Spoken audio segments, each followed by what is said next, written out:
Learn CA, CMA, ACCA, CS from India's #1 faculty pool, III Commerce Academy. നമ്മൾ പലരോട് ഇഷ്ടമാണെന്നൊക്കെ എന്ന് പറയുമ്പോൾ I hate you എന്നൊക്കെ പറയുന്ന ഒരാളോട് ഈ ഐ ഹേറ്റ് യു പറയുമ്പോഴും ഇടയ്ക്ക് ഐ ലവ് യു മനസ്സിൽ പറയുന്നുണ്ടെന്നൊരു ഫീൽ എനിക്കുണ്ടാകും. ലവില് ലക്കില്ല എന്ന് വിചാരിച്ചിരുന്നിട്ട് സിഗ്മ അടിച്ച് സിംഗിളായി നടക്കുന്നുണ്ടായിരുന്ന എന്നെ ഒരു ലവിന്റെ വാല്യൂ മനസ്സിലാക്കി തന്ന് ഇഷ്ടപ്പെടുത്തിയിട്ടുണ്ടെങ്കിൽ അത് അത്രയും പെർഫെക്റ്റ് പവർഫുൾ ആയിട്ടുള്ള ലവിന്റെ റിസൾട്ട് ആണ്.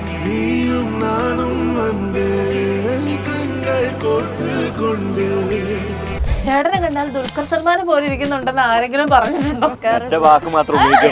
സോറി, എല്ലായിടത്തും ഞാൻ പറയുന്നുണ്ട്, ഇതും കൂടി പറഞ്ഞിട്ട് മീഷോന്ന് വാങ്ങിച്ചത്. ബാംഗ്ലൂർ ഉണ്ടായിരുന്ന ആള് വിദേശത്തൊക്കെ വിദേശല്ലോ സോറി ഞാൻ ഇപ്പോഴേ പെട്ടെന്ന് ഓർത്തെ പാസ്പോർട്ട് ഇല്ലായിരുന്നു. പാസ്പോർട്ട് എടുത്തോ നീ? ഇല്ല, എടുത്തില്ല. റേഷൻ കാർഡ് ഉണ്ടോ? ഉണ്ട്. അത് വീട്ടിൽ നിന്ന് കൊണ്ടുവന്നു പുറത്ത് പോവാന്ന് പറഞ്ഞ് നിൽക്കായിരുന്നു. ഇതൊക്കെ നീ ഉള്ളതാണ്. റേഷൻ കാർഡാണോ? അതുള്ളതാണ്. ഞാൻ ഇങ്ങോട്ട് തിരിഞ്ഞേക്കാണ്, പുള്ളിക്കാരൻ എന്നെ ഫേസ് ചെയ്ത് നിൽക്കുകയാണ്. അച്ഛൻ പറഞ്ഞു. അപ്പൊ ഞാൻ വെക്കണ അച്ഛനാ, ഏതച്ഛൻ? ആരുടെ അച്ഛൻ? പുള്ളിക്കാരൻ വരുന്നു. 3 പ്രാവശ്യം കല്യാണം സീക്വൻസ് ചെയ്ത്. അങ്ങനല്ല, ഒന്ന് നമ്മുടെ കല്യാണം, ഒന്ന് ഒരു മറ്റേ മാങ്കരത്തിന്റെ ഗെറ്റപ്പ്, പിന്നെ ലാസ്റ്റ് ക്ലൈമാക്സ്. ആദ്യം കിട്ടിയ ഞാനാണ്.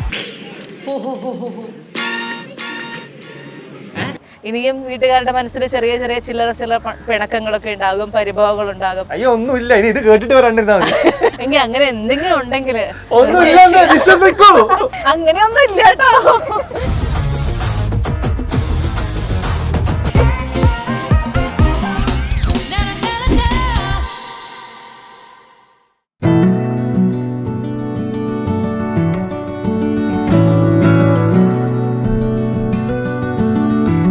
മിഴി രണ്ടിലൂടെ നിങ്ങൾക്ക് സുപരിചിതരായ Salman and Megha, welcome to the show. Thank U.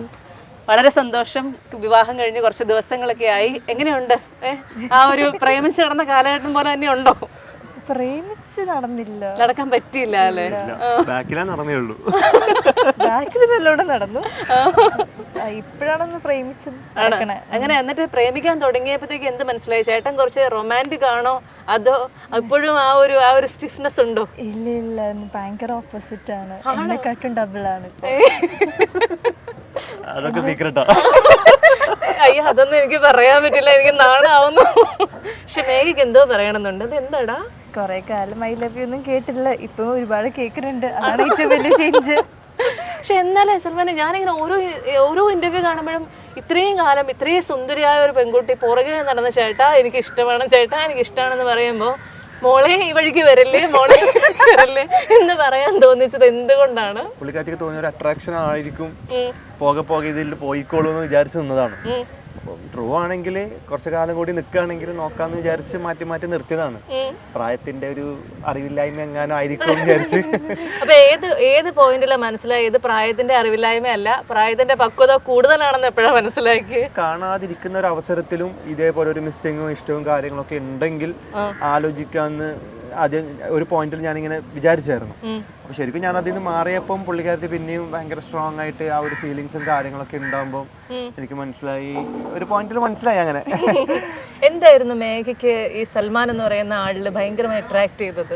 ഒന്ന് അഫ്കോഴ്സ് നമുക്ക് ഇമോഷണലിയൊക്കെ ഭയങ്കര സപ്പോർട്ടാണ്, എന്ത് കാര്യത്തിലും ഭയങ്കര സപ്പോർട്ടാണ്. പിന്നെ ഈ കോമഡിയിൽ ഇപ്പം വെച്ച് കഴിഞ്ഞാൽ എല്ലാവരും ഭയങ്കര ഹാപ്പി ആക്കും, ഭയങ്കര പോസിറ്റീവ് വൈബാണ്.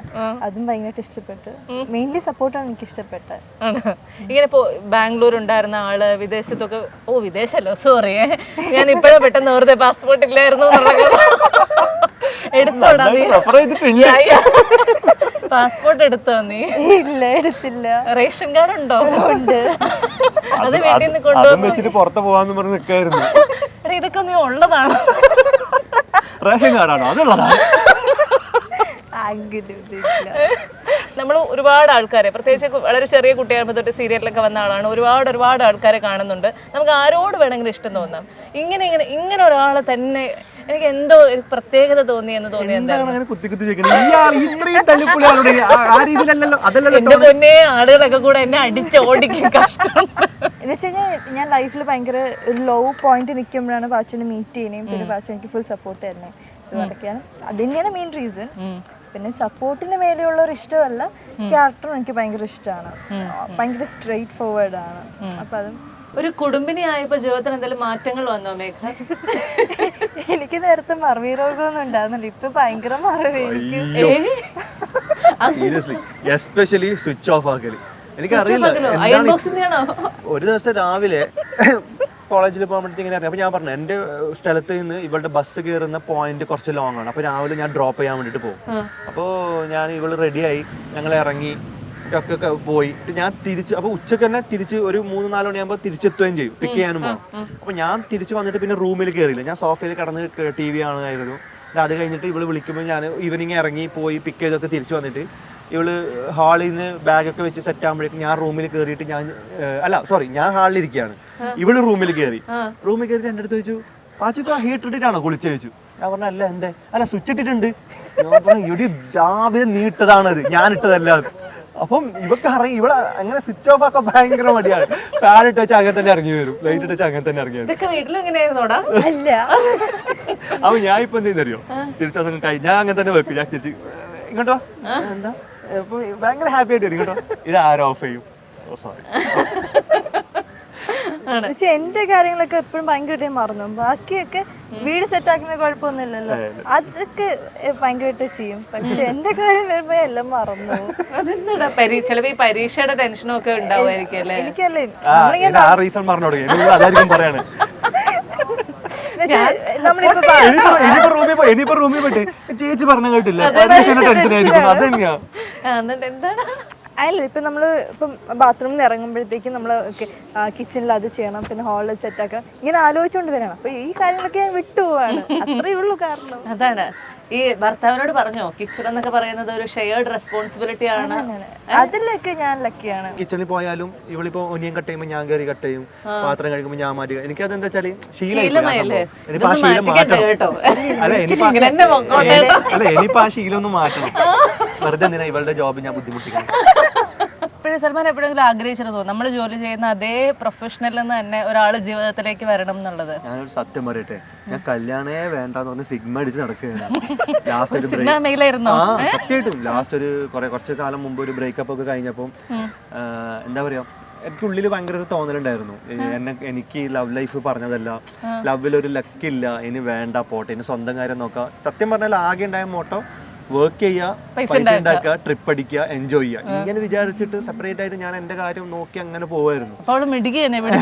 സത്യം ഞാനത് പറയുകയും ചെയ്തു. ലൈക്ക് ലവില് ലക്കില്ല എന്ന് വിചാരിച്ചിരുന്നിട്ട് സിഗ്മ അടിച്ച് സിംഗിളായി നടക്കുന്നുണ്ടായിരുന്ന എന്നെ ഒരു ലവിന്റെ വാല്യൂ മനസ്സിലാക്കി തന്ന് ഇഷ്ടപ്പെടുത്തിയിട്ടുണ്ടെങ്കിൽ അത് അത്രയും പെർഫെക്റ്റ് പവർഫുൾ ആയിട്ടുള്ള ലവിന്റെ റിസൾട്ട് ആണ്. പക്ഷെ നമുക്ക് എവിടെയെങ്കിലും ഒക്കെ ഈഗോ ഹേർട്ട് ചെയ്യില്ലേ മേഘ? അതായത് നമ്മൾ പലരോട് ഇഷ്ടമാന്നൊക്കെ ചെന്ന് പറയുമ്പോൾ ഐ ഹേറ്റ് യു എന്നൊക്കെ പറയുന്ന ഒരാളോട് ഈ മനുഷ്യൻ എന്തിന്റെ ഒരു കുഴപ്പമാണ് എന്നുള്ളൊരു ഈഗോ നമ്മുടെ മനസ്സിൽ എപ്പോഴെങ്കിലും പോയിട്ടില്ലേ? ഈ ഐ ഹേറ്റ് യു പറയുമ്പോഴും ഇടയ്ക്ക് ഐ ലവ് യു മനസ്സിൽ പറയുന്നുണ്ടെന്നൊരു ഫീൽ എനിക്കുണ്ടാകും. ഇതുപോലത്തെ ഒരു മൈക്ക് വെച്ചോ മനസ്സിൽ പറയണ കേൾക്കാൻ?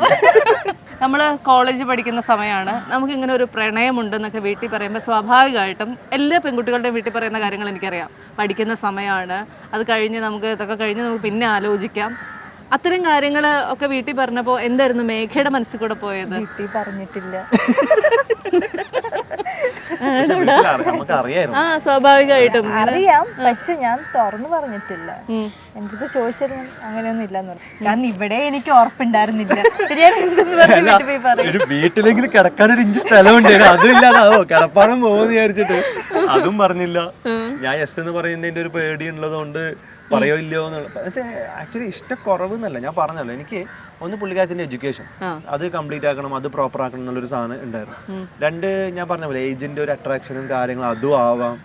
അപ്പോൾ ഞാൻ പറഞ്ഞു നീ എന്തായാലും പഠിത്തം കംപ്ലീറ്റ് ചെയ്തിട്ട് നീ ഇൻഡിപെൻഡന്റ് ആയിട്ട് നോക്ക്, ആലോചിച്ച് നോക്ക്. ആ സമയത്ത് നിനക്ക് ഇതേപോലെ എന്തെങ്കിലും ഫീലിങ്സ് ഉണ്ടെങ്കിൽ നമുക്ക് അപ്പം ആലോചിക്കാം. എനിക്ക് മനസ്സിലാവാത്തൊരു കാര്യം പറയട്ടെ, അതായത് ഈ രജിസ്റ്റർ മാരേജിന് തൊട്ട് മുൻപാണ് ഐ ലവ് യു എന്ന് പറഞ്ഞെന്നുണ്ടെങ്കിൽ നിങ്ങൾ ഒരുപോലത്തെ കോസ്റ്റ്യൂം ഇട്ട് ഒരേ ദിവസം സെലക്ട് ചെയ്ത് ഇഷ്ടം എക്സ്പ്രസ് ചെയ്യുന്നല്ല, ആ ഒരു വേർഡ് ഉണ്ടല്ലോ. അതായത് ടിപ്പിക്കലി ആ ഒരു വേർഡ് ഞാൻ പറയുന്നില്ല. ഇപ്പൊ സി നമ്മൾ രജിസ്റ്റർ ഓഫീസിൽ 1 month മുമ്പ്, 1 മാസം മുമ്പേ നമ്മൾ ആ നോട്ടീസ് ഇടണം, നോട്ടീസ് പീരീഡ് ഉണ്ട്. അതൊക്കെ ഞാൻ പറഞ്ഞിട്ട്, അതായത് എനിക്ക് തന്നെ ഇപ്പൊ ആലോചിക്കുമ്പോൾ ഞാനൊരു ഭയങ്കര എന്താ പറയുക, ഒരു പൈങ്കിളിയോ അല്ലെങ്കിൽ ഒരു അങ്ങനത്തെ ഒരു സംഭവം അല്ലാണ്ട് സ്ട്രൈറ്റ് ആയിട്ട് അപ്പോൾ ഓക്കെ മാരേജ് ഞാൻ ഫിക്സ് ആക്കിയാണ്, ഓക്കെ അല്ലേ, ഓക്കെ അപ്പോൾ നീ മറ്റേ കോപ്പി അയക്കും, ഞാൻ രജിസ്റ്റർ ചെയ്യും. അപ്പോൾ ഇങ്ങനെയാണ് ഞാൻ ഡീൽ ചെയ്യണത്. എന്ന് വെച്ചാൽ ലവ് യുവിൻ്റെ ആ ഒരു ഒന്നാമത് ഞാൻ ഈ ഇഞ്ചുറിൻ്റെ ഒരു കാര്യം പറഞ്ഞില്ലേ, ബാക്ക് ഇഞ്ചുറി ആയിട്ട് കിടക്കുന്ന ഒരു ടൈമായിരുന്നു. പിന്നെ ഇവളുടെ കുറച്ച് പ്രശ്നങ്ങൾ അതൊക്കെ ഒന്ന് സീവിയർ ആയിരിക്കുന്ന ടൈം. അപ്പോൾ എനിക്ക് വേറെ പിന്നെ ചെയ്യാന്നുള്ളൊരു ഓപ്ഷനും ഇല്ല, കാത്തു നിൽക്കാനും പറ്റണില്ല. അപ്പോൾ ഞാനിത് ഡീൽ ചെയ്യുന്നത് അങ്ങനെയാണ്. പിന്നെ അപ്പോഴും പുള്ളിക്കാരത്തിൽ ലവ് യു എന്ന് പറയുമ്പോൾ ഞാൻ തിരിച്ച് പറയണില്ല. നമ്മൾ കോളൊക്കെ ചെയ്യുന്ന സമയത്ത്, വെക്കുന്ന സമയത്ത്, ഗുഡ് നൈറ്റ് ഒക്കെ പറയുന്ന സമയത്ത് ലവ് യു എന്ന് പറയുമ്പോൾ അപ്പോഴും ഞാൻ പറയണില്ല. പക്ഷെ ഞാൻ ഈ ടിപ്പിക്കലായിട്ടുള്ള ആ ഒരു സംഭവം പറയണത് അതിന്റെ തലേന്നുള്ളതാണ്. അപ്പൊ എന്തായിരുന്നു മനസ്സിൽ കൂടെ പോയത്? എന്തോ ലോട്ടറി അടിച്ചൊരു ഫീൽ. കുറെ കാലം കാത്തിരുന്നിട്ട് ആ ഒരു ഹീറ്റപ്പിൽ കേൾക്കുമ്പം ആ സമയത്ത് എനിക്ക് പ്രോസസ്സ് ചെയ്യാൻ പറ്റിയില്ല. ഇതേപോലെ തന്നെയായിരുന്നു എന്താണ് കല്യാണം കഴിക്കാമെന്ന് എൻ്റെ അടുത്ത് പറഞ്ഞത്. ഞാൻ കോളേജിലായിരുന്നു. അപ്പോൾ ബ്രേക്കിന് സമയത്ത് ഇങ്ങനെ സംസാരിച്ചു. പിന്നെ എടി നമ്മളെ കാര്യം, മീത്തു എന്ന് പറഞ്ഞ ഫ്രണ്ട് ഉണ്ട്, മീത്തുവിൻ്റെ അടുത്ത് നമ്മളെ കാര്യം പറഞ്ഞു. ഞാൻ പറഞ്ഞു എന്ത് പറഞ്ഞു, ഞാൻ നിന്നെ കല്യാണം കഴിക്കാൻ പോകണമെന്ന് പറഞ്ഞു. പിന്നെ എന്തെന്ന് പറഞ്ഞ് അങ്ങനെ പിന്നെ അപ്പോഴും പിന്നെ ബാക്കി ഡിസ്കഷൻ എങ്ങനെ ചെയ്യും എന്നൊക്കെയാണ്. അത് കഴിഞ്ഞിട്ട് കോളേജൊക്കെ കഴിഞ്ഞ് വീട്ടിലെത്തി കുറച്ചേരം ഇരുന്നപ്പോഴാണ് പാച്ചൊക്കെ ഇപ്പം എൻ്റെ അടുത്ത് കല്യാണം കഴിക്കാന്നല്ലേ പറഞ്ഞ് അപ്പോഴാണ് പ്രോസസ്സ് ചെയ്യുന്നത്. അതേപോലെയായിരുന്നു ആ ഒരു ടെൻഷൻ്റെ ഒക്കെ ഇടയ്ക്കാണ് പാച്ചു ഇതൊക്കെ പറഞ്ഞത്. ആ സമയത്ത് ഹാപ്പിനെസ് ഉണ്ട്, പക്ഷെ നമ്മളിങ്ങനെ പ്രോസസ്സ് ചെയ്ത് ഭയങ്കരമായിട്ട് ഇതെടുക്കണ്ടേ. അതൊക്കെ വീട്ടിൽ ചെന്നതിന് ശേഷം ഇങ്ങനെ ഇരുന്ന് ആലോചിച്ചപ്പോഴാണ്. എന്തായിരുന്നു ഇങ്ങനെ എന്തായാലും ഈ ഒരു വിവാഹത്തിലേക്ക് പോകുകയാണെന്ന് അറിഞ്ഞപ്പോൾ അച്ഛൻ പറഞ്ഞത് എന്തായിരുന്നു? കല്യാണത്തിന് അന്ന് അച്ഛൻ വന്നു, പക്ഷെ ഞങ്ങളൊരു ഭയങ്കര സീനൊക്കെയാണ് പ്രതീക്ഷിച്ച് വന്നതിന് ശേഷം. പക്ഷെ അച്ഛൻ പറഞ്ഞു എന്തായാലും ഇതുവരെ എത്തിയല്ലേ, കുഴപ്പമില്ല. എന്നെ അനുഗ്രഹിച്ചു, പാച്ചുവിനെ അനുഗ്രഹിച്ചു. പാച്ചുവിൻ്റെ അടുത്ത് പറഞ്ഞ മോളെ നല്ലോണം നോക്കണമെന്ന് പറഞ്ഞു. ഓക്കെ എന്ന് പറഞ്ഞ് ഞങ്ങളൊരു ഫോട്ടോ ഒക്കെ എടുത്തു. ഞങ്ങൾ കുറച്ച് നേരം സംസാരിച്ചു. അങ്ങ് പോയി. ഈ ഇഷ്ടമാണെന്നുള്ള കാര്യം വീട്ടില് സമ്മതിച്ചിട്ടുണ്ടായിരുന്നു. ഇപ്പൊ ഇങ്ങനത്തെ ഒരു താല്പര്യം അല്ലെങ്കിൽ ഇവിടെ എന്റെ കാര്യത്തിൽ ഓവർ ഇൻട്രസ്റ്റ് കാണിക്കുമ്പോൾ വീട്ടുകാർ ചോദിക്കുമ്പോഴും ഇഷ്ടത്തിന്റെ കാര്യം ഇവള് ഡിനൈ ചെയ്തുകൊണ്ടുണ്ടായിരുന്നു. അതുകൊണ്ട് തന്നെ അവർക്ക് ഇതൊരു മാരേജിലേക്ക് എത്തും എന്നുള്ളതോ അല്ലെങ്കിൽ ഒരു കല്യാണം എന്നുള്ള റൂട്ടിലേക്ക് പോകണം എന്നുള്ളതൊന്നും അറിയുന്നുണ്ടായിരുന്നു. ഇത് സംഭവം മൊത്തം കയ്യിൽ നിന്ന് പോണത് ഈ നോട്ടീസ് ബോർഡിൽ ഇട്ട സാധനമില്ലേ, അത് വൈറലായി. അപ്പോഴാണ് അറിഞ്ഞതും, അപ്പോഴേക്കും ഞങ്ങൾ ആ സ്റ്റേജിലേക്ക് എത്തിയെന്ന് അറിഞ്ഞത് കൊണ്ട് തന്നെ പിന്നെ ഇനി പറഞ്ഞ് മനസ്സിലാക്കാനുള്ള സമയമൊന്നും ഇല്ലല്ലോ. അപ്പൊ പിന്നെ അവര് was with like going with the flow എന്ന് പറഞ്ഞ പോലെ ഓക്കെ ആയിരുന്നു ആ സമയത്തേക്കും. പിന്നെ ഞാനും അങ്ങനെ തന്നെയാണ്. ഞാനും വിചാരിച്ചു ഈ സാധനം വൈറൽ ആയതുകൊണ്ടോ അല്ലെങ്കിൽ കല്യാണം കാര്യങ്ങൾ അറിയുമ്പോഴോ ഭയങ്കര ഒരു പൊട്ടിത്തെറി ഉണ്ടാവും എന്ന് വിചാരിച്ചു. പക്ഷെ അവർ പിന്നെ ഇവളുടെ ഇഷ്ടത്തിനോട് സപ്പോർട്ട് ചെയ്യുന്ന രീതിയിലൊക്കെ തന്നെ ആയിരുന്നു. പിന്നെ അപ്പൊ എന്തായിരുന്നു നമ്മൾ ഭയങ്കരമായിട്ട് വാശി പിടിച്ചു കഴിഞ്ഞാൽ, നമ്മൾ ഇതേ ചെയ്യുള്ളൂ എന്ന് ഭയങ്കരമായിട്ട് വാശി പിടിച്ചാൽ നമ്മുടെ വീട്ടിൽ ചിലപ്പോൾ അങ്ങ് നടത്തി തരില്ലേ? ചാൻസ് ഇല്ല. ഇവര് ലാസ്റ്റ് എന്താണ് ഓക്കെ പറഞ്ഞത്, എന്തായാലും ഇനിയൊരു തിരിച്ചുപോക്കില്ല എന്ന് അറിഞ്ഞുകൊണ്ട് പിന്നെ ശരി എന്തെങ്കിലും ആവട്ടെ എന്ന് വിചാരിച്ചു. പക്ഷെ ഇത് എന്തെങ്കിലും എന്നെ പറഞ്ഞ് മനസ്സിലാക്കാൻ എന്തെങ്കിലും ചെയ്യാൻ പറ്റിയിരുന്നെങ്കിൽ അവര് നോ തന്നെ പറയാറുണ്ട്. ജീവിതത്തില് സീരിയലിൽ ഒരുപാട് തവണ കല്യാണം കഴിച്ച് കല്യാണ പെണ്ണായിട്ടൊക്കെ ഒരുങ്ങി നിന്നിട്ടുള്ള ആളാണല്ലോ. ജീവിതത്തിലെ കല്യാണത്തിലേക്ക് വന്നപ്പോഴത്തേക്ക് എന്തായിരുന്നു ആ ഒരു സീരിയലിൽ ഒരു പ്രാവശ്യം കല്യാണം കഴിച്ചിട്ടുള്ളൂ അല്ലേ? അതിന് മുമ്പൊക്കെ ഇങ്ങനെ ബ്രൈഡ് ആയിട്ടുള്ള പല പല ഫോട്ടോസ് ഞാൻ കണ്ടു. കല്യാണ സീക്വൻസ് 2 പ്രാവശ്യം കല്യാണ സീക്വൻസ്, 3 പ്രാവശ്യം കല്യാണ സീക്വൻസ്. കേട്ടോ, എനിക്കറിയാം ഇതിൽ കൂടുതൽ. അങ്ങനല്ല, ഒന്ന് നമ്മുടെ കല്യാണം, ഒന്ന് ഒരു മറ്റേ മാങ്കരത്തിന്റെ ഗെറ്റപ്പ്, പിന്നെ ലാസ്റ്റ് ക്ലൈമാക്സ്. ആദ്യം കിട്ടിയ ഞാനാണ്. അത് ശരിയാ. അങ്ങനെയൊക്കെ അതെല്ലാം കഴിഞ്ഞിട്ട് നമ്മുടെ യഥാർത്ഥ ജീവിതത്തിൽ കല്യാണം നടക്കാൻ പോവാണ്, കല്യാണം കഴിക്കുന്നു. എന്തായിരുന്നു ആ സമയത്തുള്ളൊരു? എനിക്കൊന്നും അറിയുന്നുണ്ടായിരുന്നില്ല, ഫുൾ കിളിവി നിൽക്കായിരുന്നു ഞാൻ. പക്ഷേ എനിക്ക് ഡ്രസ്സിനെക്കാട്ടും എനിക്ക് കൂടുതലും പെട്ടെന്ന് ഫീൽ ചെയ്ത് ഞാൻ കുറെ മെഹന്തി ഇട്ടായിരുന്നു. അപ്പം ഇവിടെ SM എന്നും പിന്നെ SM സെൽമയൊക്കെ പിന്നെ ഡേറ്റ് ഒക്കെ എഴുതിയപ്പോൾ എനിക്ക് ഭയങ്കര സന്തോഷമാണ്. ഈ നിങ്ങൾ മാറ്റിവെച്ച ഡേറ്റ് പോലും മേഘയുടെ അച്ഛൻ എങ്ങനെ അറിഞ്ഞു? അതായത് പ്രീപോൺ ചെയ്ത് വെച്ച ഡേറ്റ്. അത് അറിഞ്ഞൂടാ. സത്യമായിട്ടും ഞങ്ങളും അറിഞ്ഞില്ലായിരുന്നു. അന്ന് വരുമ്പോഴാണ് ഞങ്ങൾ കാണുന്നത്. ഞങ്ങളാണെങ്കിലേ ഞങ്ങള് ഭയങ്കര ഇതിലേക്കാണ്, ആരും അറിയത്തില്ല, വീട്ടിലറിയില്ല, നമ്മള് പ്രീപോണ്ട് ചെയ്തല്ലോ. ഞങ്ങള് ഫോട്ടോസ് ഒക്കെ എടുത്തോണ്ട് എന്റെ ഒരു ഫ്രണ്ട് ക്യാമറ കൊണ്ടൊക്കെ വന്നിട്ടുണ്ടായിരുന്നു. അപ്പൊ ഞങ്ങളിങ്ങനെ ഫോട്ടോസ് ഒക്കെ എടുത്തോണ്ടിരിക്കുകയാണ്, അവിടെ ഇവിടെ ഇങ്ങനെ എടുത്ത് നിൽക്കുമ്പോ അപ്പോഴാണ് പെട്ടെന്ന് ഞാൻ ഇങ്ങോട്ട് തിരിഞ്ഞേക്കാണ്, പുള്ളിക്കാരത്തി എന്നെ ഫേസ് ചെയ്ത് നിൽക്കുകയാണ്. ആ പുള്ളിക്കാരത്തിക്കാണ് വരുന്ന വഴി കാണുക. ഞാൻ ഇങ്ങനെ പെട്ടെന്ന് എൻ്റെ അടുത്ത് അച്ഛന്ന് പറഞ്ഞു. അപ്പൊ ഞാൻ അച്ഛനാ, ഏതച്ഛൻ, ആരുടെ അച്ഛൻ നോക്കുമ്പോഴേക്ക് പുള്ളിക്കാരൻ വരുന്നു. അപ്പൊ എനിക്ക് തോന്നുന്നു അവരുടെ വീടിന്റെ അടുത്താണ്. അപ്പോഴറിയാം വലിയ പണി ഉണ്ടാവൂല. എങ്ങനെയായിരുന്നു സൽമാന്റെ വീട്ടിൽ ഇത് അവതരിപ്പിച്ചത്? ബ്രദറിന്റെ അടുത്ത് പ്രസന്റ് ചെയ്തു. അപ്പോൾ പുള്ളിക്കാരൻ ആദ്യം ഒരു ഭയങ്കര ഷോക്കിലായിരുന്നു, പിന്നെ ഓക്കെ ആയി, പിന്നെ ഷോക്കായി, പിന്നെ അങ്ങനെ ഒരു അപ്പ് ആൻഡ് ഡൗൺ പോലെയായിരുന്നു. അങ്ങനെയൊക്കെ വന്നു. പിന്നെ സിസ്റ്റർ അറിഞ്ഞു. അപ്പോൾ സിസ്റ്ററിൻ്റെ അടുത്ത് ഞാൻ പറഞ്ഞിട്ടുണ്ടായിരുന്നു, സിസ്റ്റർ ഞങ്ങൾ ഭയങ്കര ക്ലോസ് ആണ്, എന്നാലും എനിക്ക് ഇത് ആദ്യം ഓരോരോ വഴിയായിട്ട് ഞാൻ ക്ലിയർ ആയിക്കൊണ്ടിരിക്കുകയാണ്. അപ്പോൾ സിസ്റ്ററിൻ്റെ അടുത്ത് എനിക്കൊന്ന് ബ്രദർ പറഞ്ഞു, അവർ രണ്ടുപേരും ദുബൈയിലാണ്. അപ്പോൾ അവർ അവിടെ നിന്ന് പറഞ്ഞു, സിസ്റ്റർ അറിഞ്ഞു, അങ്ങനെ അറിഞ്ഞു. പിന്നെ കുറച്ച് എതിർപ്പും കാര്യങ്ങളൊക്കെ വരാൻ തുടങ്ങി. പിന്നെ ഞാൻ ഉമ്മച്ചിൻ്റെ അടുത്ത് സംസാരിച്ചു. ഉമ്മ പക്ഷേ പാവം ന്യൂട്രലാണ്. ഉമ്മൻ്റെ അടുത്ത് ഞാൻ കാര്യങ്ങൾ പറഞ്ഞു, ഇങ്ങനെ സംസാരിച്ച് പുള്ളിക്കാരത്തായിട്ട് വീഡിയോ കോളൊക്കെ ചെയ്തു. ഉമ്മ കണ്ടു, ഉമ്മക്ക് ഭയങ്കര ഇഷ്ടമായി. ഉമ്മ പറഞ്ഞു ഓക്കെ, നിന്റെ ഇഷ്ടം നടക്കട്ടെ എന്നുള്ള രീതിയിലൊക്കെയാണ്. ഈ കോളേജിലേക്കൊക്കെ ചെന്ന് കഴിയുമ്പോഴത്തേക്കും നമ്മളിങ്ങനെ ഭയങ്കര സിംഗിൾ പസൊക്കെ കളിച്ച് കിടക്കുന്ന ഒരു ഏജ് ആണല്ലോ കോളേജ് എന്നൊക്കെ പറയുന്നത്. അവിടേക്കൊക്കെ ഒരു ഞാൻ മാരീഡ് ആയി എന്ന് പറഞ്ഞ് ചെന്നപ്പോൾ ഉണ്ടായ ഒരു റിയാക്ഷൻ എന്തായിരുന്നു? ഒന്ന്, ഞാൻ ഭയങ്കര ഇൻട്രോവേർട്ടാണ്. അത് ശരി. സാധാരണ നമ്മൾ ഈ സീരിയലിലൊക്കെ അഭിനയിക്കുന്നവരെന്നൊക്കെ പറഞ്ഞാൽ കുറച്ച് എക്സ്ട്രോവേർട്ട് ഒക്കെ ഇല്ലേ? പക്ഷെ നേരെ തിരിച്ചാണ്. അപ്പം എന്താണ്, എൻ്റെ ക്ലാസ്സിലുള്ള ആൾക്കാരെ മാത്രമേ എനിക്കറിയുള്ളൂ. പിന്നെ എൻ്റെ സ്കൂളിൽ പഠിച്ച കുറച്ച് ഫ്രണ്ട്സ് ഉണ്ട്, അവരെ അറിയാം. വേറെ എല്ലാവരും കണ്ട പരിചയമുണ്ട്, പക്ഷെ എനിക്ക് സംസാരിച്ചൊന്നും അറിയില്ല. സോ അവരും എൻ്റെ അടുത്ത് വരില്ല, ഞാനും അങ്ങോട്ട് പോവില്ല. ക്ലാസ്സിലുള്ള ആൾക്കാരായിട്ടുള്ള ഇത് മാത്രമേ ഉള്ളൂ. ഒന്നാമത് എന്താ വെച്ചാൽ സ്റ്റാർട്ടിങ് ടൈമിലാണ് മിഡി രണ്ടിലും ചെയ്തുകൊണ്ടിരിക്കുന്നത്. കോളേജിൽ പോയിട്ടേ ഇല്ലെന്നേ, പിന്നെ എവിടെ ആളെ കിട്ടുന്നത്? ഈ സീരിയൽ ഇൻഡസ്ട്രി എന്നൊക്കെ പറഞ്ഞാൽ ഭയങ്കര അൺസർട്ടൺ ഇൻഡസ്ട്രി ആണല്ലോ. നമുക്ക് ഇന്ന് ചിലപ്പോൾ റോൾ ഉണ്ടാവും, ഇന്ന് നമുക്ക് ഇഷ്ടപ്പെടാൻ ഓഡിയൻസ് ഉണ്ടാവും, നാളെ എന്ത് ചെയ്യും എന്ന് അറിയില്ല. അങ്ങനെ ഒരു ടെൻഷൻ നിങ്ങൾക്ക് രണ്ടുപേർക്ക് എപ്പോഴെങ്കിലും വന്നിട്ടുണ്ടോ? എൻ്റെ പ്രൊഫഷൻ ലൈക്ക് ആക്ടിങ് അല്ല എന്നുള്ളതുകൊണ്ട് എനിക്ക് ആ ടെൻഷൻ ഇല്ല. ആണ്. എന്താ ഉള്ളിൻ്റെ ആഗ്രഹമുള്ളത്? ഒരു ഡിഗ്രി വാങ്ങിക്കുക, പിന്നെ അത് വെച്ച് മുന്നോട്ട് പോവുക, ജോബ് സെറ്റ് ആക്കുക, അങ്ങനെ തന്നെയാണ്. ഇതോടെ കഴിഞ്ഞാൽ ചിലപ്പോൾ ഇവിടെ നിർത്തും കേട്ടോ. എല്ലാം ആളുടെ ഇഷ്ടമാണ്, എന്താണ് ചെയ്യാൻ താല്പര്യം. വിദ്യാഭ്യാസ വഴി പോകുന്നുണ്ടെങ്കിൽ അതും ഓക്കെ. ഞാൻ പറഞ്ഞിട്ടുണ്ട്, കാരണം ഒരു സീരിയൽ ഇപ്പൊ ചെയ്തിട്ടുള്ളൂ, ഒരുപാട് ആൾക്കാർ ആഗ്രഹിക്കുന്നുണ്ട് തിരിച്ചു വരാനും ഒന്നും കൂടി കാണാൻ വേണ്ടിട്ട്, ഭയങ്കര ഇഷ്ടമാണ്. അപ്പൊ അതിന്റെ ഇപ്പൊ ആണെങ്കിൽ അതിന്റെ മെസ്സേജ് പകുതി എനിക്കാണ് വരുന്നത്, ഇനി അവിടെ അഭിനയിക്കാൻ വരില്ലേ, ഇനി സ്ക്രീനിൽ കാണൂല എന്നൊക്കെ. അപ്പൊ ഞാൻ പറഞ്ഞിട്ടുണ്ട്, എല്ലാവർക്കും വേണ്ടിട്ട് ഒന്ന് പറ്റുമെങ്കിൽ ചെയ്, നല്ലതാണ്. പിന്നെ രണ്ടും ഞാൻ നിർബന്ധിക്കരുത്, ചെയ്യാനും പറയില്ല, ചെയ്യരുതെന്ന് പറയില്ല. കാരണം എന്താണോ കംഫർട്ടബിൾ അത് ചെയ്യും. ആക്ട് ചെയ്യാണെങ്കിൽ കംപ്ലീറ്റ് നിർത്തുന്നല്ല, അതും ചെയ്യും, പക്ഷെ മെയിൻ ആയിട്ട് ഇതാണ് നോക്കുന്നത്. അങ്ങനെ ഒരു ജോലിയിലേക്ക് മാറണം എന്നുള്ളത്. സൽമാൻ മനസ്സിലൂടെ എപ്പോഴെങ്കിലും അങ്ങനെ പോയിട്ടുണ്ടോ? ആക്ടർ ആവുക, ആർട്ടിസ്റ്റ് ആവുക എന്നൊക്കെ പറയുന്നത് ഒരു ഭയങ്കര അൺസർട്ടൺ പ്രൊഫഷൻ ആണോ? അതുണ്ട്. ഈ പറഞ്ഞ പോലെ ഇപ്പൊ എപ്പോഴും നമ്മുടെ ബെസ്റ്റ് ടൈം ആയിരിക്കില്ല. എപ്പോഴും ഒരു ടൈമിൽ നമ്മൾ ഭയങ്കര പീക്കിൽ നിൽക്കും, ഒരു ടൈം താഴെ വരും. കാരണം ഇപ്പൊ ഒരുപാട് പിള്ളേരുണ്ടെന്നേ, നമ്മളൊന്നും മാറി നിൽക്കുമ്പോഴേക്ക് ഇടിച്ചു കയറാൻ ക്യൂ ആണ്. മുമ്പത്തെ പോലെ ജാട ഇടാനോ വെയിറ്റ് ഇടാനോ ഒന്നും പറ്റൂല. അപ്പോൾ ഞാൻ ചുമ്മാ ഇങ്ങനെ ഒരു ഐഡിയ ഷെയർ ചെയ്തപ്പോൾ പല ആൾക്കാരെ അടുത്ത് പറഞ്ഞു, എടാ നിന്നെ കൊണ്ട് പറ്റില്ല, നടക്കില്ല എന്ന് പറഞ്ഞപ്പോൾ പറ്റില്ല എന്നാ ചെയ്ത് കാണിക്കാന്ന് പറഞ്ഞു. സത്യം ഒരു ഓവർനൈറ്റിൽ ആഗ്രഹിച്ച് നെക്സ്റ്റ് ഒരു ഓവർനൈറ്റ് പ്ലാൻ ചെയ്ത് മൂന്നാമത്തെ ഒരു ഓവർനൈറ്റിൽ ദുബായിൽ നിന്ന് കെട്ടുംപെറുക്കി വന്ന് ട്രൈ ചെയ്ത് എത്തിയതാണ്. സൽമാന്റെ ഫാമിലി, സൽമാൻ തന്നെ പറയുന്നുണ്ട്, വളരെ ഓർത്തഡോക്സ് ആയിട്ടുള്ള ഒരു ഫാമിലിയാണ്. ചിലപ്പോൾ ഇങ്ങനെയൊക്കെയുള്ള കാര്യങ്ങൾ പെട്ടെന്ന് അക്സെപ്റ്റ് ചെയ്യാൻ വളരെ ബുദ്ധിമുട്ടുള്ള ഒരു ഇതായിരിക്കും. അപ്പം ഇതെങ്ങനെയായിരിക്കും ഇവിടുത്തെ ഉമ്മാനെയും അല്ലെങ്കിൽ സിബ്ലിങ്സിനെയും ഒക്കെ കൺവിൻസ് ചെയ്യാന്നുള്ളൊരു തോട്ട് എപ്പോഴെങ്കിലും വന്നിട്ടുണ്ടോ? തോട്ട് ഓഫ് കോഴ്സ് വന്നിട്ടുണ്ട്. പിന്നെ എന്താണ്, എപ്പോഴും ദേഷ്യപ്പിടിച്ച് ഇരിക്കാൻ പറ്റില്ലല്ലോ. ഫോണിൽ കൂടെ നമുക്ക് അധികം എക്സ്പ്രസ് ചെയ്യാൻ പറ്റില്ല. നേരിട്ട് കാണുമ്പം ആളുടെ അടുത്ത് സംസാരിക്കുമ്പോഴാണ് ആളുടെ ക്യാരക്ടർ മനസ്സിലാക്കാൻ പറ്റുള്ളൂ. സോ ഞാൻ ഒരു റിയൽ ടൈം മീറ്റിങ്ങിന് വേണ്ടി വെയിറ്റ് ചെയ്തിരിക്കുകയാണ്. ഉമ്മച്ചി ആയിട്ട് സംസാരിച്ചിട്ടുണ്ട് ഞാൻ. പിന്നെ ഉമ്മച്ചിന്നൊക്കെ ഒന്ന് 2-3 മിനിറ്റ് സംസാരിച്ച് കയ്യിലെടുക്കാൻ പറ്റുന്നൊക്കെ ഉള്ളൂ. സിബ്ലിങ്സ് അവരത്ര ഈസി അല്ല, പക്ഷേ എൻ്റെ മാക്സിമം ഞാൻ ട്രൈ ചെയ്യും. എനിക്കൊരു കുഴപ്പമില്ല, അവർക്ക് സംസാരിക്കണമെന്ന് തന്നെയാണ് എൻ്റെ ആഗ്രഹം. അപ്പൊ അവര് മീറ്റ് ചെയ്യുകയാണെങ്കിൽ സംസാരിച്ച് സെറ്റാക്കാൻ അതെ അതെ at the end of the day എല്ലാവരും മനസ്സുകൊണ്ട് ഭയങ്കര പാവങ്ങളും സോഫ്റ്റും ഒക്കെ തന്നെയാണ്. എന്താണെന്നറിയില്ല, ഒരു സിറ്റുവേഷൻ വരുമ്പോൾ ഉള്ളൊരു ഇത്. മേഘ കല്യാണമൊക്കെ കഴിച്ചാൽ അല്ലെങ്കിൽ ഈ പ്രണയത്തിലിരിക്കുന്ന സമയത്ത് നമ്മളുടെ ക്ലോസ് ഫ്രണ്ട്സിനോടൊക്കെ ഇങ്ങനെ പറയുമല്ലോ എനിക്ക് ഇന്ന ആളുമായിട്ട് ഇഷ്ടമാണെന്നൊക്കെ. ചേട്ടനെ കണ്ടാൽ ദുൽഖർ സൽമാനെ പോലെ ഇരിക്കുന്നുണ്ടെന്ന് ആരെങ്കിലും പറഞ്ഞിട്ടുണ്ടോ? അത് മാത്രം ഞാൻ കേൾക്കാറുണ്ട്. വാക്ക് മാത്രം ഉപയോഗിക്കുന്നത്. സോറി, എല്ലായിടത്തും ഞാൻ പറയുന്നുണ്ട്. ഇതും കൂടി പറഞ്ഞിട്ട് മീഷോന്ന് വാങ്ങിച്ച് ദുൽഖർ സൽമാൻ. Thank you.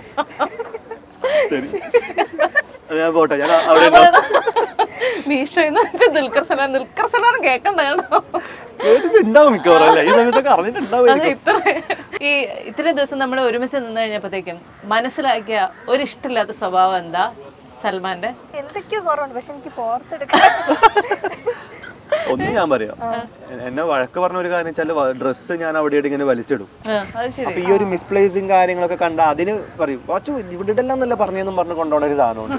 എന്നുവെച്ചാൽ ഞാൻ വന്ന സമയത്ത് ആ വീട്ടിൽ ആകെ കൂടെ ബെഡ്റൂമിൽ മാത്രമേ കിടക്കാൻ സ്ഥലം ഉണ്ടായിരുന്നുള്ളൂ. ഇരിക്കാൻ സ്ഥലമില്ല, നിൽക്കാൻ സ്ഥലമില്ല, ഒന്നിനും സ്ഥലമില്ല. 2 റൂമുണ്ട്. ഒരു റൂം നിറച്ചും ബെഡിലെ തുണി, താഴെ തുണി, കബോർഡി തുണി. അതുപോലെ മറ്റെന്താണ് സൂട്ട്കേസ് തുറന്നു വെച്ചിട്ട് അതിനകത്തും കുറെ തട്ടി വെച്ചിട്ടുണ്ട്. ഇത്രമാത്രം തുണി. എന്റെ അമ്മയൊക്കെ എന്നോട് പറയേ തുണി കൂടുതലായതിന്റെ കുഴപ്പം മോൾക്കെന്ന്. ഞാൻ പറഞ്ഞതാ ഇവിടെ. എങ്ങനെയായിരുന്നു മേഘ അങ്ങനെ നമ്മള് താമസിച്ചിരുന്ന വീട്ടിൽ നിന്ന് സ്യൂട്ട് കേസ് ഒക്കെ ആയിട്ടാണോ പോകുന്നത്? എനിക്കാണെങ്കിൽ ഞാൻ പറഞ്ഞില്ലേ ഷൂട്ടിൽ കഴിഞ്ഞ ശേഷം ഞാൻ വീട് കോളേജ് വീട് അങ്ങനെ നിൽക്കായിരുന്നു. അപ്പം നമ്മൾ ഈ കൊളാബിന് ഇഷ്ടംപോലെ ഡ്രസ്സ് ഇടയ്ക്കിടയ്ക്ക് എവിടെയെങ്കിലൊക്കെ പോകുമ്പോ എനിക്ക് ഡ്രസ്സ് വാങ്ങിക്കും. എന്നിട്ട് കൊളാബിന്റെ പേരിലും പറഞ്ഞ് എനിക്ക് പോസ്റ്റ് ഇടും. അപ്പൊ അങ്ങനെ വാങ്ങിച്ചു തന്ന കുറച്ച് ഡ്രസ്സുകളുണ്ട്. അത് അതല്ല, പിന്നെ എന്നെക്കാട്ടും ക്രേസ് ആണ് ഈ കമ്മല്, മാല, ആക്സസറീസ്, പാച്ച്. അപ്പം എവിടെ പോയാലും ഒരു സെറ്റ് കുറേ കമ്മല് വാങ്ങിച്ചുകൊണ്ട് വരും. കമ്മലും മാലയൊക്കെ ആയിട്ട്. അങ്ങനെ എനിക്ക് 2 വലിയ പെട്ടി ഉണ്ടായിരുന്നു. പക്ഷെ അതെടുക്കാൻ ഞാൻ മറന്നുപോയി. അയ്യോടാ, ബാക്കിയെല്ലാം എടുത്തിട്ട് അത് കൃത്യമായി ചോദിച്ചിട്ടുണ്ടാവുമായിരിക്കും അല്ലേ? ഒന്നും എടുത്തില്ലെന്ന് കുഴപ്പമില്ല, ആ സാധനം എടുത്തിട്ട് വരുന്നത്. കാരണം അത് ഒരുപാട് മെമ്മറീസ് ഉണ്ട് ഓരോ സ്ഥലത്ത് പോയി വാങ്ങിച്ചതും ഒക്കെ. തിരിച്ചു വാങ്ങണമെങ്കിൽ എവിടെ പോകണമെന്ന് എനിക്കറിയില്ല. കുഴപ്പമില്ല, കുറച്ച് ദിവസം കഴിഞ്ഞ് ഇതൊക്കെ ഒന്ന് ഒതുങ്ങി കഴിയുമ്പോഴത്തേക്കും നമുക്ക് വീട്ടിൽ പോയി എടുത്തോണ്ട് വരാം. നമ്മളൊരു 20കളുടെ വൈബിലാണോ സൽമാന്? കാരണം നമ്മുടെ ജീവിതത്തിലേക്ക് വന്ന ആള് 20കളിലാണ്. അപ്പൊ നമ്മുടെ കൂടെയുള്ള ആള് ഏതാണോ ആ ഒരു വൈബിലേക്ക് നമ്മളും പോവുമല്ലോ. 90s കിഡ്സിന്റെ ഒരു പ്രത്യേകത അറിയായിരിക്കുമല്ലോ. അവര് അങ്ങോട്ടേക്കും മിങ്കിളാവും, മിങ്കിളാവും. അതുകൊണ്ട് എനിക്ക് വൈബും ടേസ്റ്റും പിടിക്കാൻ വലിയ ബുദ്ധിമുട്ടൊന്നും ഉണ്ടായിരുന്നില്ല. പിന്നെ എന്റെ ഒരു ഫാഷൻ സെൻസും കാര്യങ്ങളൊക്കെ ഞാൻ അപ്ഡേറ്റ് ആയിട്ട് പോകുന്ന ഒരാളാണ്. ഇപ്പൊ ഈ ഡ്രസ്സ് പോലും ഇപ്പം വരുമ്പോഴേക്കും ഞാൻ വാങ്ങി വെച്ച് സർപ്രൈസ് ആയിട്ട് കൊടുത്ത് ഫസ്റ്റ് തന്നെ ഇട്ടിട്ട് ഇങ്ങോട്ട് വന്നത്. ഇന്റർവ്യൂവിന് പോകുമ്പോൾ എന്തിടും എന്ന് ചോദിച്ചോണ്ടായിരുന്നു. എനിക്ക് ഓർമ്മയില്ലായിരുന്നു. ഞാൻ പറഞ്ഞു നീ വാ എന്ന് പറഞ്ഞിട്ട് ഞാനിത് അവിടെ വെച്ചിട്ടുണ്ടായിരുന്നു. അപ്പൊ ഓൺലൈനിൽ ഞാൻ ഓർഡർ ആക്കിയത് കറക്റ്റ് ഇന്ന് ഉച്ചക്ക് ഡെലിവറി ആയി. അപ്പൊ ഞാൻ പറഞ്ഞു നീ ടെൻഷൻ ആവണ്ട, അവിടെ ഒരു സാധനം ഉണ്ട് നോക്കുന്നുണ്ട്, പാക്ക് പൊട്ടിച്ചിട്ട് നോക്കുമ്പോൾ സെറ്റ്. അപ്പൊ ഇതെന്നെ മതി എന്ന് പറഞ്ഞിട്ട്. ഇതെങ്ങനെ സാധിക്കുന്നു സർവനെ? എന്താ ചെയ്യാ, എന്റെ ആ ഒരു ബുദ്ധിയും കഴിവും കാരണമായിട്ടുണ്ടാക്കി. 2 പേരോടും തീർച്ചയായിട്ടും നിങ്ങൾക്ക് 95% പോസിറ്റീവ് കമന്റുകൾ മാത്രം വരുന്ന ഒരു കപ്പിളാണ്. വളരെ സന്തോഷമുള്ള 5% കുറിച്ച് അറിയാനായിരിക്കും. ആ 5%നെ കുറിച്ച് ഒരു ചോദ്യം ചോദിക്കാനായിരുന്നു. ആ 5% പറയുന്ന കാര്യങ്ങൾ എന്തൊക്കെയായിരിക്കും? ഒന്ന്, എത്രയൊക്കെ പ്രോഗ്രസീവ് സൊസൈറ്റി ആണെന്ന് പറഞ്ഞാലും കാസ്റ്റ് ഡിഫറൻസ്, കാസ്റ്റ്, റിലീജിയൻ, ഇത്തരം കാര്യങ്ങൾ. 2, പ്രായ വ്യത്യാസം. ഈ 2 കാര്യങ്ങളോട് നിങ്ങൾക്ക് വളരെ വേണ്ടപ്പെട്ട ഒരാളെ കൺവിൻസ് ചെയ്യണമെന്നുണ്ടെങ്കിൽ നിങ്ങൾ എങ്ങനെയായിരിക്കും കൺവിൻസ് ചെയ്യുക? അങ്ങനെ ഒരാൾ പറഞ്ഞാൽ നീ എന്ത് പറയും? ഞാൻ എത്ര പറഞ്ഞാലും എനിക്കത് മനസ്സിലാവില്ല. നിങ്ങളൊരു പോയിന്റ് നിൽക്കുകയാണ്, എത്ര പറഞ്ഞു ഞാൻ ജസ്റ്റ് എന്താണ് റീസൺ ചെയ്യാണ് അല്ലെങ്കിൽ ന്യായീകരിക്കുകയാണെന്നേ പറയുള്ളൂ. So just give us some time, കാണിച്ചു തരാം എങ്ങനെ നിങ്ങൾ സന്തോഷമായി ജീവിച്ച് കാണിക്കുന്നത് എങ്ങനെയായിരിക്കും? സൽമാൻ എന്തായിരിക്കും പറയുക? ഞാനും ഇങ്ങനൊക്കെ തന്നെയാണ്. ലൈക്ക് നമുക്ക് പേടിക്കാൻ പറ്റൂല പുതിയത്. അവള് വളരെ ഡിപ്ലോമാറ്റിക് ആയിട്ട് ആൻസർ പറഞ്ഞു. ഇനി എന്താണ്? ഇഷ്ടാണല്ലോ വലുത്. അത് സംഭവിച്ചു, കല്യാണം വരെ എത്തി. ഇനിയിപ്പോ ഞങ്ങൾക്കൊരു അവസരം തരൂ. ഞാൻ പറഞ്ഞ അതാണ് അത്ര ഇന്നോവേഷൻസ് ഒന്നും ഇല്ലടാ. അതിൽ തന്നെ നിൽക്കുക. ഇതൊരു ചലഞ്ചായിട്ട് എടുക്കുന്നുണ്ടോ? ഞാൻ കേട്ടസി തരാ പോരെ. എന്തായാലും ഈ നമ്മുടെ മുന്നിലുള്ള ഒരുപാട് തടസ്സങ്ങളൊക്കെ നീങ്ങി നിങ്ങൾ ഇവിടം വരെ എത്തി. ഇനിയും വീട്ടുകാരുടെ മനസ്സിൽ ചെറിയ ചെറിയ ചില പിണക്കങ്ങളൊക്കെ ഉണ്ടാകും, പരിഭവങ്ങൾ ഉണ്ടാകും. അയ്യോ ഒന്നുമില്ല, ഇനി ഇത് കേട്ടിട്ട് വരണ്ടിരുന്നാ മതി. അയ്യോ, എങ്കിൽ അങ്ങനെ എന്തെങ്കിലും ഉണ്ടെങ്കിൽ അങ്ങനെയൊന്നും ഇല്ല കേട്ടോ. നിങ്ങൾ വളരെ ഹാപ്പി ആയിട്ട് സന്തോഷമായിട്ട് ജീവിക്കട്ടെ. എത്രയും പെട്ടെന്ന് കാസർഗോഡ് ഒന്ന് ഉമ്മയെ കാണണം കേട്ടോ. നല്ല കാര്യങ്ങൾ ഡീൽ ചെയ്ത് തീർക്കുക. അതിനുശേഷം പെട്ടെന്ന് പാസ്പോർട്ട് എടുക്കുക, ദുബായി പോണ്ടേ, അവരെ കാണണ്ടേ. അത്തരം കാര്യങ്ങളൊക്കെ സംഭവിക്കട്ടെ. Wishing you all the very best. വളരെ സന്തോഷം. ഈ സന്തോഷം എല്ലാ കാലത്തും ഉണ്ടാവട്ടെ. Thank you so much. Learn CA, CMA, ACCA, CS from India's #1 faculty pool, Triple I Commerce Academy.